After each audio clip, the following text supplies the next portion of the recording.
दोस्तों नमस्कार। स्वागत है आप सभी का आपके अपने चैनल वैदिक इंप्रेशंस पर। दोस्तों, एक प्रश्न आया था कि our solar system also have asteroids and meteorites. Why astrologers not consider their effects on our lives? बात तो सही है। जब हम ग्रहों की एनर्जी को कंसीडर करते हैं एस्ट्रोलॉजी में, और जो प्रिडिक्शंस होते हैं, जो हमारी लाइफ पे इम्पैक्ट होता है, वो ग्रहों की एनर्जी के कारण होता है। तो क्या जो एस्ट्रॉइड्स हैं, मीटियोराइट्स हैं, उनमें भी तो एनर्जी होगी। तो उनकी एनर्जी का इम्पैक्ट क्या अर्थ पे जो प्राणी हैं उन पर नहीं पड़ता है? आंसर है कि पढ़ना तो चाहिए। और अगर पढ़ता है तो फिर एस्ट्रोलॉजी में क्यों नहीं कंसिडर किया जाता? तो देखिए, इसका जवाब ये है कि एस्ट्रोलॉजी में इनका इम्पैक्ट कंसिडर किया जाता है। अगर आप बृहद पराशर होरा शास्त्र या फल दीपिका या और कोई भी क्लासिक को चेक करें तो आप पाएंगे कि एस्ट्रोलॉजी में 11 ऐसे उपग्रह हैं, या इन्हें अप्रकाशीय ग्रह भी कहते हैं। उनका इम्पैक्ट प्रिडिक्शन करते टाइम करना चाहिए। इन 11 अप्रकाशीय ग्रहों में जो सबसे इम्पैक्टफुल है, जो सबसे इंपॉर्टेंट है, वो है गुलिका। कुछ लोग इसे मांदी भी कहते हैं, कुछ गुलिका और मांदी को अलग अलग भी मानते हैं। मेरे हिसाब से भी गुलिका और मांदी अलग अलग हैं, पर ये दोनों बहुत ही क्लोज होते हैं एक दूसरे के। तो इनका असर भी एक ही तरह का माना जाता है, और इनका असर सैटर्न से मिलता जुलता है।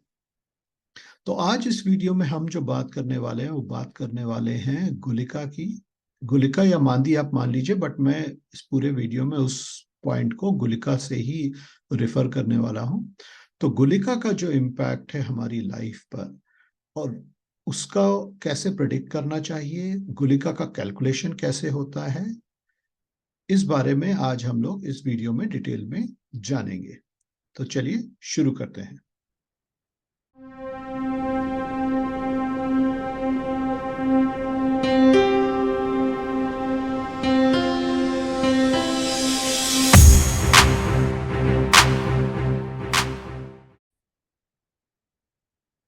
सबसे पहले, वो 11 उपग्रह कौन से हैं जिनको एस्ट्रोलॉजी में कंसीडर किया जाता है? वो है धूम, व्यातिपात, परिवेशा, इंद्रचाप, उपकेतु, काल, मृत्यु, अर्धप्रहरा, यमघंटिका, गुलिका एंड मांदी। तो ये 11 उपग्रह होते हैं, और इनको कैलकुलेट करने का एक मेथड है। सभी को अलग अलग तरह से कैलकुलेट किया जाता है। तो आज बात करते हैं गुलिका को। गुलिका को कैसे कैलकुलेट करना चाहिए? तो देखिए, बहुत सिंपल है। जब जातक का जन्म दिन का हो तो आप सबसे पहले तो दिनमान निकाल लीजिए। दिनमान क्या है? दिनमान का मतलब है कि जो सनराइज और सनसेट के बीच का टाइम ड्यूरेशन है, उस पूरे टाइम ड्यूरेशन को 8 से डिवाइड कर लीजिए, तो 8 पार्ट्स बन जाएंगे। और जिस वार का जन्म है, मान लीजिए सोमवार का है या मंगल का है, तो अगर सोमवार का है तो उसका लॉर्ड हुए मून, मंगलवार का है तो मार्स। तो इसी तरह से जैसे कि हर वार के जो लॉर्ड होते हैं वो इन 8 पार्ट्स में मैप कर दिए जाते हैं। तो 7 वार होते हैं, 7 मैप हो गए, और 8th पार्ट को हमें खाली छोड़ना होता है, उसके लिए कोई लॉर्ड नहीं होता है। तो अगर जो आपने 8 पार्ट्स में डिवाइड किया दिनमान को, और मान लीजिए उस दिन जब जातक का जन्म हुआ उस दिन मंगलवार है, तो पहला जो पार्ट है वो मार्स को मैप होगा। उसके बाद वाला पार्ट मंगल के बाद यानी बुध, यानी वो मरकरी का हुआ, फिर बृहस्पति का हुआ, फिर शुक्र का, फिर शनि का, ऐसे आगे बढ़ते हैं। तो जो शनि वाला पार्ट है उसके जो बिल्कुल मिडिल का पोर्शन है वो टाइम निकालते हैं, और उस टाइम पे जो लगन उदय हो रहा होता है वो गुलिका कहलाता है। थोड़ा सा टेक्निकल है, but this is the way you can calculate. अगर जन्म दिन का है और अगर रात्रि का जन्म है तो फिर आप रात का मान निकालिए, यानी कि सनसेट और सनराइज के बीच का जो ड्यूरेशन है वो निकालिए। उसको अगेन 8 पार्ट में डिवाइड कीजिए, और इस 8 पार्ट में जो वार चल रहा है उससे पांचवा जो ग्रह है, पांचवा जो वार है उसके लॉर्ड से को फर्स्ट पार्ट से मैप कर देंगे, और फिर सीक्वेंस में देखेंगे शनि कहाँ आता है। शनि जहां भी आएगा वहां उस टाइम पे जो लगन है वो आपका गुलिका बनेगा। तो ये तो हुआ गुलिका को कैलकुलेट करने का तरीका। पर आजकल तो देखिए आपको कैलकुलेट करने की जरूरत पड़नी नहीं चाहिए, क्योंकि आज जो सॉफ्टवेयर आते हैं, जो मोबाइल ऐप्स है जिनसे आप कुंडली बना सकते हैं अपना birth time, date and place देकर, राइट, उसमें गुलिका का कैलकुलेशन ऑलरेडी किया होता है। तो इसलिए आपको ज्यादा मेहनत करने की या कैलकुलेट मैन्युअली करने की जरूरत तो नहीं पड़नी चाहिए। तो गुलिका आपको मिल गई कि आपकी कुंडली में, या आप जो भी कुंडली की विवेचना आप कर रहे हैं उसमें गुलिका कहाँ पर है। अब बात करते हैं कि गुलिका का इम्पैक्ट क्या है। तो देखिए, जैसा मैंने कहा कि गुलिका शनि की तरह इसके ट्रेट्स होते हैं, लेकिन गुलिका या कोई भी उपग्रह अपने आप में रिजल्ट देने में सक्षम नहीं है। ये जो अप्रकाशीय ग्रह हैं 11, इनमें से कोई भी अपने आप रिजल्ट नहीं दे सकता। लेकिन ये जो रिजल्ट होते हैं उनको इम्पैक्ट करता है, और क्योंकि गुलिका शनि की तरह है तो मोस्ट ऑफ द केसेस में गुलिका का इम्पैक्ट सीवियर हो जाता है। वो जो भी इवेंट हो रहा होता है, स्पेशली जो नेगेटिव इवेंट्स होते हैं, उनको वो बहुत सीवियरली इम्पैक्ट करता है। कुछ एग्जाम्पल चार्ट से भी देखेंगे, पर इससे पहले आइए ये जानते हैं कि गुलिका जिस भाव में है, 1 से 12 जो भाव हैं, उनमें गुलिका का होना क्या इम्पैक्ट कर सकता है। और फिर ये देखेंगे कि अगर गुलिका में कोई प्लैनेट बैठा हुआ है तो फिर उसका असर कैसे पड़ सकता है। देखिए, सबसे पहले तो ये जान लीजिए कि अगर गुलिका उपचय भावों में हो, यानी कि 3, 6, 10 या 11, इन 4 भावों में से किसी में भी अगर गुलिका है तो ये एक अच्छा संकेत है। जो जातक है वो शुरू में स्ट्रगल करता है, बट उसके बाद उसको काफी अच्छे रिजल्ट मिलते हैं गुलिका उपचय भाव में होने की वजह से। तो चलिए देखते हैं एक एक भाव में क्या असर पड़ता है गुलिका का। हम पहली बात करते हैं पहले भाव, जिसको हम लगन भी कहते हैं। तो लगन या असेंडेंट में अगर गुलिका है तो देखिए, गुलिका का लगन में होना अच्छा नहीं मानते, क्योंकि ये जातक को बहुत ही रिजिड बिहेवियर देती है। रिजिड बिहेवियर होने की वजह से जातक अपना एक स्टैंड ले लेता है हर बात पर, और उस स्टैंड से चेंज नहीं करता।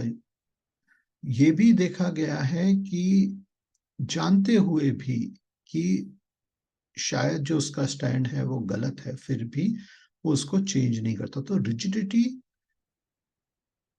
अपनी गलती का ना मानना, ये एक मेन ट्रेट है जब गुलिका लगन में होता है।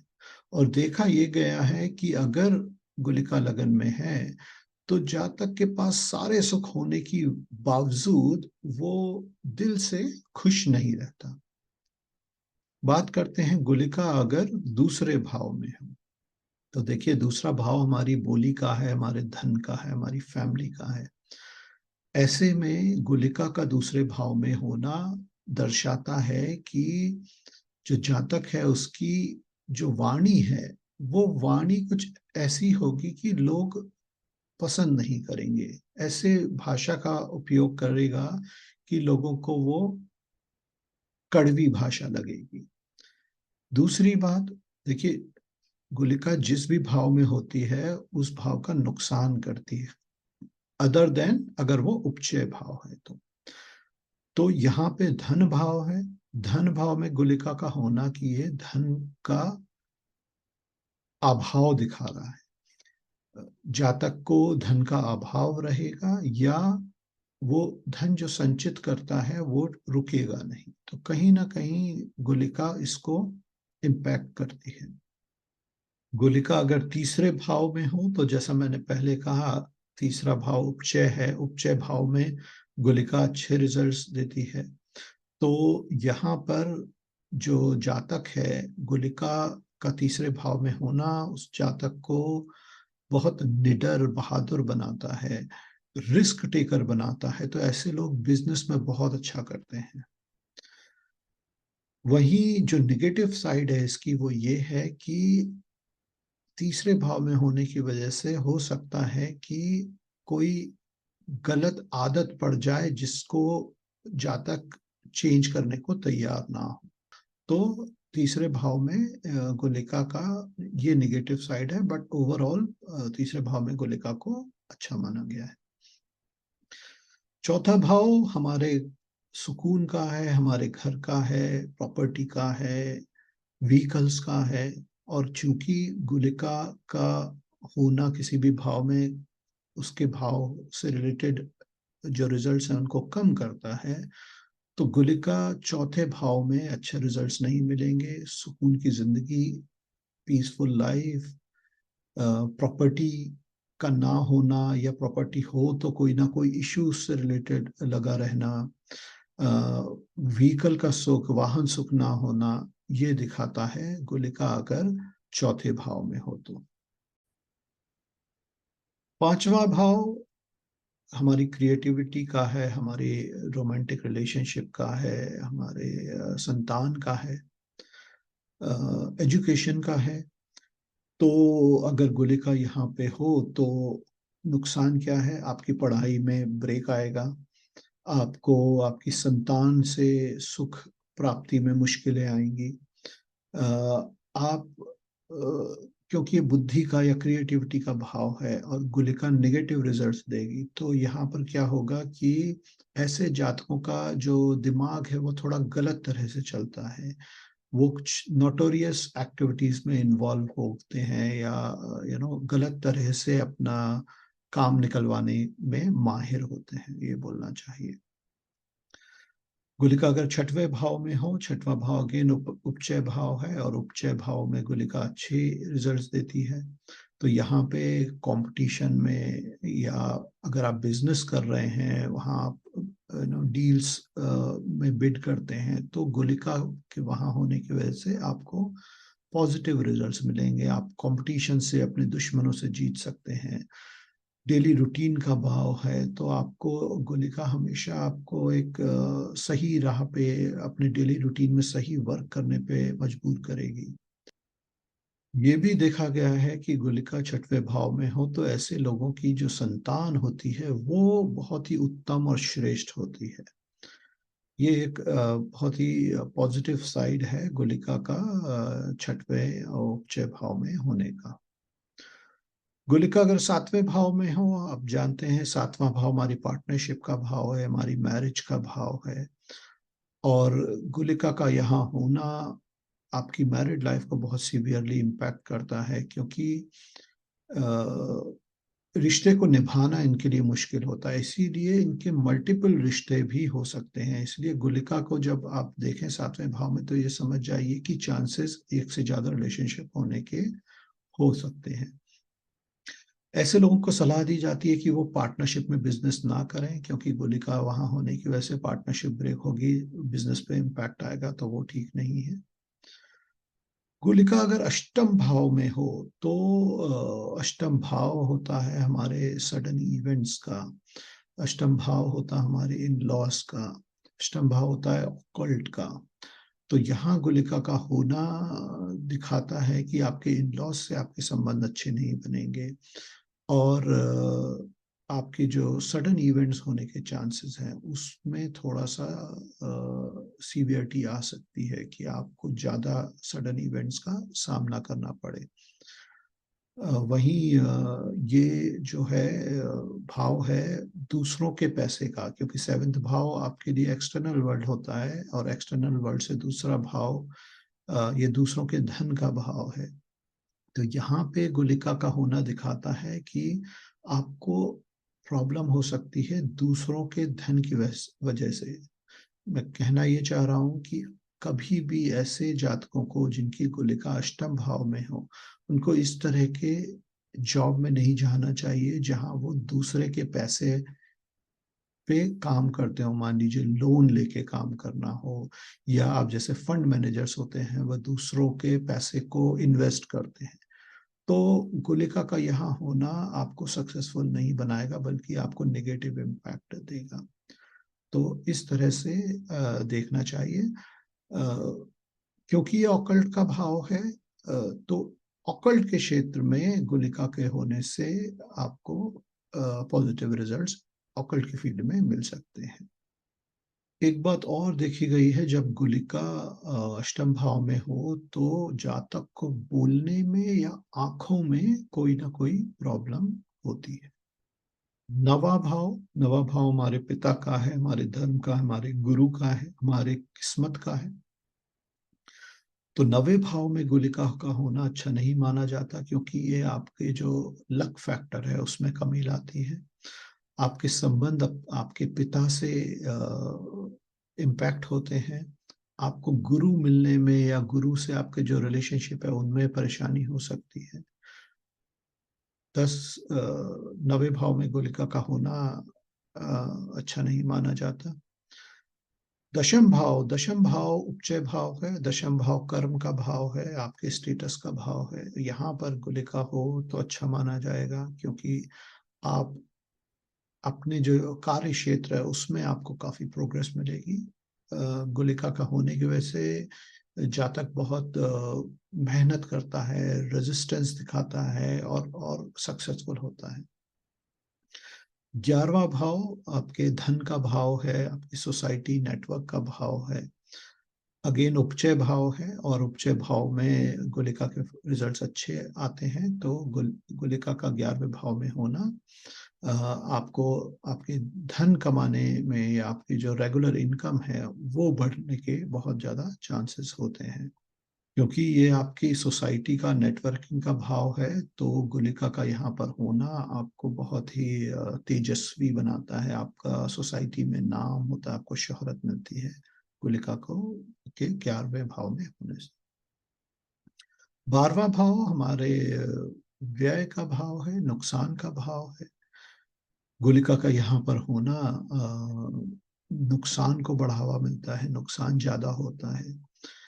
पॉजिटिव साइड है कि ये फॉरेन लैंड का भाव है, तो जो लोग जिनकी कुंडली में गुलिका 12वें भाव में है, तो उनको फॉरेन लैंड में जाके सेटल होने के चांसेस मिलते हैं। तो ये तो बात हुई कि गुलिका जो 12 अलग अलग भाव में है, तो उसके क्या परिणाम एक्सपेक्टेड है। जैसा मैंने पहले कहा कि गुलिका अपने आप रिजल्ट देने में सक्षम नहीं है। तो ये रिजल्ट्स कब मिलेंगे? देखिए, रिजल्ट आपको तब मिलेंगे जब गुलिका जिस भाव में हो उस भाव की राशि के लॉर्ड की दशा या अंतरदशा चल रही हो। ओके, गुलिका के ऊपर से किसी प्लेनेट का ट्रांजिट हो रहा हो, तब ज्यादा इम्पैक्ट आपको देखने को मिलेगा गुलिका की प्रेजेंस का। बात करते हैं कि गुलिका में अगर कोई प्लेनेट ऑलरेडी बैठा है, आपकी जो नेटल चार्ट है, आपका हॉरोस्कोप में अगर गुलिका के क्षेत्र में कोई प्लेनेट ऑलरेडी बैठा हो, तो उसका क्या इम्पैक्ट हो सकता है। शुरुआत करते हैं सूर्य से। तो देखिए, सूर्य जो है हमारे पिता का कारक है। और गुलिका को हम बात करते हैं कि इनके ट्रेड्स जो होते हैं शनि की तरह होते हैं, और हम जानते हैं सूर्य और शनि परम शत्रु हैं। तो गुलिका में अगर सूर्य विराजित हैं तो ये एक अच्छा संकेत नहीं है। पिता के साथ आपके संबंध में प्रॉब्लम आएगी, या हो सकता है पिता का साथ बहुत जल्दी ही छूट जाए। गवर्नमेंट से प्रॉब्लम आना, आपके बॉस के साथ आपका काम ना बन पाना, ये दिखाता है अगर गुलिका में सूर्य का प्लेसमेंट हो तो। वहीं अगर गुलिका में मून का प्लेसमेंट है, मून अगर गुलिका के क्षेत्र में है, तब आपको माता के साथ प्रॉब्लम हो सकती है, या माता का और आपका संबंध बहुत जल्दी खत्म हो सकता है, या अगर हो तो वो ना होने के बराबर हो, ऐसा भी देखा जाता है। मून आपके मन का कारक है, तो गुलिका में मून के होने से आपको जो मेंटल सेटिस्फेक्शन है, जो आप चाहते हैं कि आपको एक पीस हो आपकी लाइफ में, वो देखने में नहीं मिलती है। मंगल अगर गुलिका में हो तो आपको आपके भाई बहनों से, स्पेशली भाइयों के साथ आपके संबंध अच्छे नहीं पाए गए हैं। मंगल को गुलिका में होने पे अक्सर ब्लड से रिलेटेड डिजीज भी देखी गई है, जिनकी कुंडली में मंगल गुलिका में हो। बुध अगर गुलिका में हो, बुध आपकी बुद्धि का कारक है, तो फिर आपकी बुद्धि पे इसका इम्पैक्ट पड़ता है। आपकी जो मेंटल कैपेबिलिटी है वो रिड्यूस हो जाती है अगर बुध गुलिका में बैठा हुआ हो तो। बृहस्पति बृहस्पति आपके ग्रोथ का कारक है। वहीं गुलिका में अगर बृहस्पति बैठे हों तो आपको आपकी लाइफ में आगे बढ़ने में, आपको करियर में ग्रोथ में प्रॉब्लम आती है। गुरु के साथ आपके संबंधों में प्रॉब्लम आती है। स्त्रियों की कुंडली में बृहस्पति जो है पति का कारक होता है, तो अगर गुलिका में बृहस्पति बैठ जाए तो उनको अपनी मैरिड लाइफ में हस्बैंड के साथ प्रॉब्लम्स देखने को मिलेगी। शुक्र अगर गुलिका में हो तो शुक्र फीमेल्स के लिए यूज होता है, तो फीमेल्स के साथ जो रिलेशनशिप है या फीमेल्स के साथ प्रॉब्लम्स को दर्शाता है गुलिका में अगर वीनस विराजित हो तो। वीनस आपको आपके धन या व्हीकल्स भी दर्शाता है, तो अगेन आपको पैसे की प्रॉब्लम या आपको व्हीकल्स के साथ प्रॉब्लम देखी गई है जब वीनस जो है गुलिका में विराजित हो तो। शनि अगर गुलिका में हो तो सीवियर हेल्थ इश्यूज देखने को मिलेंगे। राहु गुलिका में हो तो अगेन हेल्थ इश्यूज जो पूरी बॉडी में स्प्रेड हो, वो देखने को मिलेंगे। केतु अगर गुलिका में हो तो अग्नि से प्रॉब्लम बताई गई है। तो ऐसे लोगों को अग्नि से केयरफुल रहना चाहिए। एक पॉजिटिव साइड जो कई कुंडलियों में देखी गई है गुलिका की, वो ये है कि गुलिका जिस राशि में पड़ रही है उसका लॉर्ड अगर केंद्र में या त्रिकोण में अच्छी स्थिति में बैठा है तो ये एक राजयोग माना गया है।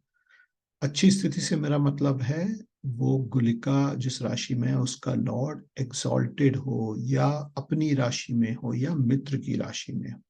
इन तीन में से एक भी पोजीशन उस लॉर्ड की केंद्र या त्रिकोण में हो तो ये एक राजयोग के समान फल देता है, और उस लॉर्ड की महादशा में वो राजयोग के फल देखने को मिलेंगे। आइए कुछ कुंडलियों के माध्यम से देखते हैं कि गुलिका का इम्पैक्ट कैसे एनालाइज कर सकते हैं।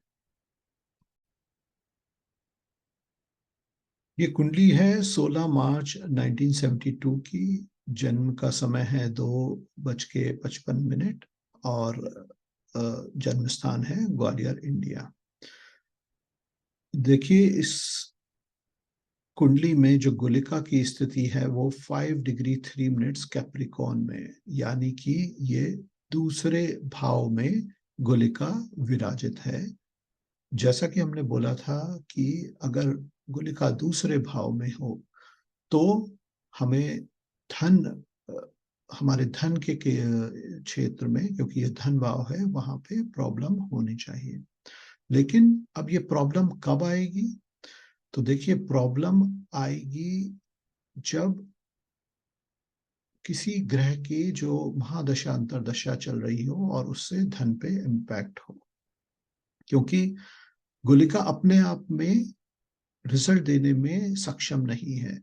गुलिका किसी भी रिजल्ट को सीवियर बना सकती है, लेकिन अपने आप रिजल्ट नहीं दे सकती। तो हमें देखना होगा कि इस जातक को गुलिका की होने की वजह से कब प्रॉब्लम आ सकती है। तो ध्यान दीजिए कि इसकी जो दशा चल रही है जातक की, वो वीनस की चल रही है 2009 से 2029 तक। अब देखिए कि जो वीनस है, वीनस यहाँ पर आपके छठवें भाव का मालिक है, बैठा हुआ है मार्स के साथ, जो कि 12वें भाव का मालिक है। वीनस जो है छठवें भाव, यानी कि डेथ्स, डिजीज या एनिमीज के साथ आपको प्रॉब्लम दे सकता है, बिजनेस में प्रॉब्लम दे सकता है, कंपटीशन के साथ प्रॉब्लम दे सकता है। वही मार्स जो है वो है नुकसान का जो घर है, व्यय का जो घर है, उसका लॉर्ड। तो वीनस और मार्स का साथ में होना, वीनस की महादशा में इस जातक को डेट्स में जाना दिखाता है और धन का नुकसान दिखाता है। ध्यान दीजिए कि जो छठवां भाव है उसमें शनि विराजित है। शनि यहाँ पर धन भाव यानी कि दूसरे भाव का लॉर्ड है, जहां पे गुलिका है। ये जो पूरा कनेक्शन है, वीनस की महादशा का शुरू होना, जिससे कि छठवां भाव एक्टिव हुआ, विच इज फॉर डेट्स, और वीनस के साथ मार्स का बैठना, जो कि व्यय भाव का मालिक है। छठवें भाव में धन भाव के लॉर्ड का बैठना और धन भाव में गुलिका का होना, ये जो पूरा कॉम्बिनेशन है, इसके वजह से वीनस की महादशा में ये जो जातक है, इनका अपना बिजनेस है, और इस बिजनेस में इनको नुकसान होना शुरू हुआ, और नुकसान इस कदर हुआ कि रिवाइव होना मुश्किल हो रहा है। जो गुलिका का जो दूसरे भाव में बैठा होना, उसको इतना सीवियर बनाया कि इस सिचुएशन से निकलने में इनको बहुत प्रॉब्लम्स फेस करनी पड़ रही हैं। बिजनेस में नुकसान पे नुकसान होता जा रहा है, और उम्मीद यही है कि जब ये वीनस की महादशा खत्म होगी, उसके बाद ही चीजें इनके लिए बदलेंगी। एक और चार्ट देखते हैं। ये चार्ट है 16 अगस्त 1986 का। समय है शाम का 4:48, और जन्म स्थान है दरभंगा, बिहार, इंडिया। गौर कीजिए कि इस चार्ट में जो गुलिका है वो कैंसर साइन में 29 डिग्रीज पे है। कैंसर साइन यहाँ पर 7वें भाव में पड़ रहा है।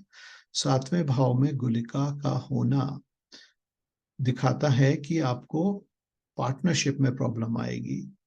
तो आप देख सकते हैं यहाँ सूर्य ऑलरेडी विराजित है।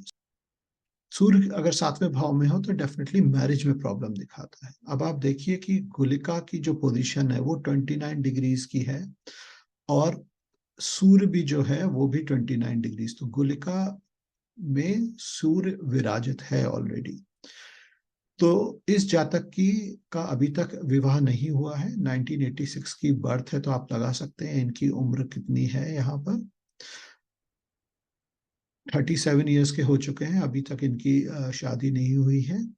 पिता का जो साथ था बहुत जल्दी छूट गया। तो ये भी यहाँ पे सूर्य का गुलिका में होना उस कंडीशन को दिखाता है कि पिता का साथ छूट जाता है, और मैरिज के केस में इनको प्रॉब्लम अभी तक आ रही है।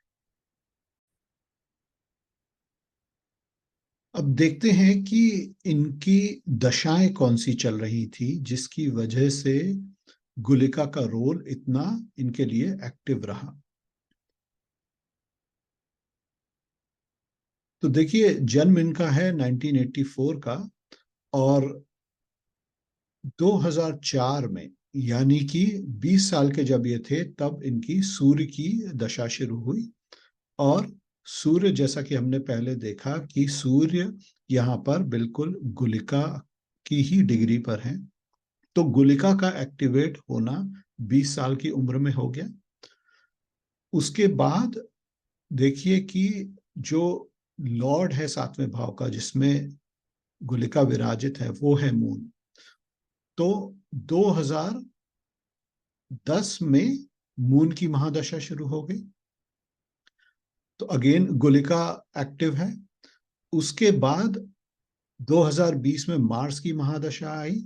मार्स आप देखिए कि अगेन मून के साथ है, जो कि सातवें भाव का लॉर्ड है। तो गुलिका का जो एक्टिवेशन रहा दशाओं में, वो हमेशा से उस समय शुरू हुआ जबकि एक 20 साल की उम्र होती है, जब आप एक्सपेक्ट करते हो कि आप एक नए फेज में जा रहे हो, जहाँ पे आप पहले कुछ जॉब करते हो, फिर उसके बाद एक मैरिजेबल एज होती है। तो लेकिन वो जो फेज था, वो उनका गुलिका के एक्टिवेट होने से इतना फ्रूटफुल नहीं रहा। और यही वो रीजन है कि उनकी लाइफ में अभी तक पार्टनरशिप नहीं हो पाई। तो इस एग्जाम्पल से क्लियरली समझ में आता है कि गुलिका का जो एक्टिवेशन है, वो कैसे दशाओं के साथ कनेक्ट करना चाहिए और सीवियरिटी ऑफ रिजल्ट्स को प्रिडिक्ट करना चाहिए। तो दोस्तों, ये था कुछ विवरण गुलिका के बारे में। जैसा कि मैंने कहा, गुलिका अपने आप में रिजल्ट देने में सक्षम नहीं है, लेकिन देखना होता है गुलिका किस भाव में हो, उसके साथ उस गुलिका में कोई प्लैनेट तो नहीं बैठा, और किस प्लैनेट की दशा में गुलिका के परिणाम देखने को मिलेंगे, यानी गुलिका किस प्लैनेट की दशा के परिणाम को और सीवियर बना देते हैं। आशा करता हूं आप लोगों को ये वीडियो पसंद आएगा। थोड़ा सा डिफरेंट है। नॉर्मल जो एस्ट्रोलॉजी में प्रिडिक्शंस यूज किए जाते हैं हमारे 9 ग्रहों को लेकर, उनसे जो प्रिडिक्शन होते हैं, अगर हम ये ध्यान रखें कि गुलिका कहाँ पर है, तो आप उन प्लैनेट्स की जो प्लेसमेंट है, जो महादशा है, जो ट्रांजिट हो रहे हैं, तो आप उसको और अच्छी तरह से समझ पाएंगे और प्रेडिक्ट कर पाएंगे। आशा करता हूँ आपको ये वीडियो पसंद आएगा। अगर आपको पसंद आए ये वीडियो, तो डेफिनेटली इस लाइक कीजिएगा, और अगर आपके कोई कमेंट्स हैं तो बताइएगा। कोई कंफ्यूजन हो इस कॉन्सेप्ट को समझने में तो पूछिएगा, तो मैं कोशिश करूंगा आपके कमेंट्स का जवाब देने का भी। अगर आप एस्ट्रोलॉजी सीखना चाहते हैं, तो आप मेरी वेबसाइट www.vedicimpressions.com पर भी जा सकते हैं। एस्ट्रोलॉजी से रिलेटेड कोई भी आपका प्रश्न हो, आप डेफिनेटली मुझसे कांटेक्ट कर सकते हैं। मेरा ईमेल आईडी है vedicimpressions@gmail.com। फेसबुक पे भी यही आईडी है। आप इस वैदिक इम्प्रेशंस आईडी पे आप मुझे फेसबुक मैसेंजर पे मैसेज कर सकते हैं। फिर मिलेंगे अगले वीडियो में। तब तक आप लोग अपना ध्यान रखिए। नमस्ते।